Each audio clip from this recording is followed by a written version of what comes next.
اللہ الرحمن الرحیم۔ حضرت عمر رضی اللہ تعالی عنہ اور دودھ پیتا بچہ۔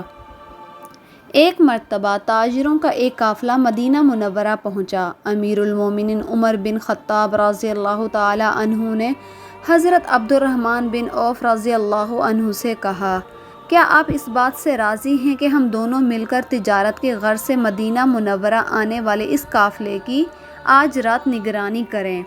حضرت عبد الرحمن بن عوف نے فرمایا، جی ہاں، میں آپ کے ساتھ یہ کام انجام دینے کو تیار ہوں۔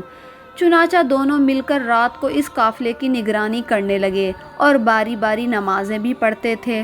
اسی دوران امیر المومنین کے کانوں میں ایک بچے کے رونے کی آواز آئی۔ آپ اس آواز کی طرف لپکے اور اس کی ماں سے فرمایا، خاتون، اللہ سے ڈرو اور اپنے بچے کے ساتھ حسن سلوک کرو۔ خاتون سے یہ کہہ کر امیر المومنین اپنی جگہ پر لوٹ گئے اور قافلے کی نگرانی میں مشغول ہو گئے۔ رات کا بیشتر حصہ گزر چکا تھا۔ صبح صادق نمودار ہوئی۔ پرندے اپنی گھونسلوں سے نکلنے کی تیاری میں تھے۔ چڑیوں کی چہچہاہٹ ابھی شروع نہیں ہوئی تھی۔ بعد سحر کی لطف ہوائیں ابھی کچھ دیر قبل شروع ہوئی تھیں کہ اتفاق سے امیر المومنین کے کانوں سے پھر ایک بچے کے رونے کی آواز ٹکرائی۔ امیر المومنین آواز کی طرف چلے، دیکھا تو اتفاقاً وہی بچہ رو رہا تھا جس کی ماں کو اس کی دیکھ بھال کرنے کی ہدایت آپ کر چکے تھے۔ آپ نے پھر اس کی ماں سے فرمایا کہ آپ کیسی ماں ہیں؟ آخر بات کیا ہے کہ میں تیرے اس بچے کو دیکھ رہا ہوں کہ وہ رات سے بے قرار روتا چلا جا رہا ہے۔ خاتون کہنے لگی، ابو عبداللہ، میں اسے کھانا دے کر اس کی توجہ دودھ سے ہٹانا چاہتی ہوں، مگر یہ مانتا ہی نہیں اور دودھ کے لیے چلاتا جاتا ہے۔ امیر المومنین نے دریافت فرمایا کہ آخر کیوں اس بچے کا دودھ چھڑا کر اسے کھانا کھانے پر مجبور کر رہی ہیں؟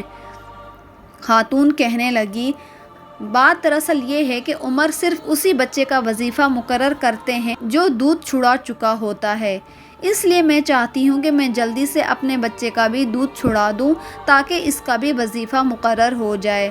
امیر المومنین نے پوچھا، تیرے اس بچے کی عمر کتنی ہے؟ خاتون نے بچے کی عمر اس مدت سے کم بتائی جتنی مدت کے ایک بچہ ماں کا دودھ پیتا ہے۔ امیر المومنین نے خاتون کا جواب سن کر فرمایا، تمہارا برا ہو، اس بچے کا دودھ چھڑانے میں اس قدر جلدی مت کرو، کیونکہ یہ ابھی شیر خوار بچہ ہے، اسے ماں کا دودھ چاہیے۔ اتنے میں صبح کی نماز کا وقت ہو گیا اور امیر المومنین مسجد میں تشریف لے گئے۔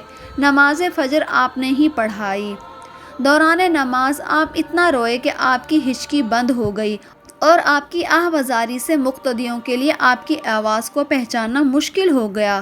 جب نماز سے فارغ ہوئے تو نمازیوں کی طرف متوجہ ہوئے اور فرمایا، عمر کے لیے تباہی ہے، نامعلوم مسلمانوں کے کتنے ہی بچوں کو اس نے مار ڈالا۔ پھر آپ نے اپنے منادی کو یہ اعلان کرنے کا حکم دیا، تم لوگوں کو اپنے شیرخوار بچوں کا دودھ چھڑانے میں جلدی سے کام مت لو، کیونکہ ہم ہر مسلمان نومولود کے لیے وظیفہ مقرر کر رہے ہیں۔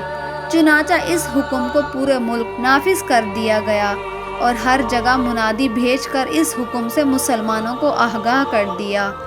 حضرت عمر رضی اللہ تعالی عنہ کے دور میں جو قانون نافذ ہوئے تھے، ایسے قانون آج تک نہ کوئی مسلمان بنا سکا ہے، نہ ہی اس پر عمل پیرا کر سکا ہے۔ اللہ تعالی ہمارے حکمرانوں کو بھی حضرت عمر رضی اللہ تعالی عنہ جیسے قانون اور اس پر عمل کرنے والا بنائے۔ آمین۔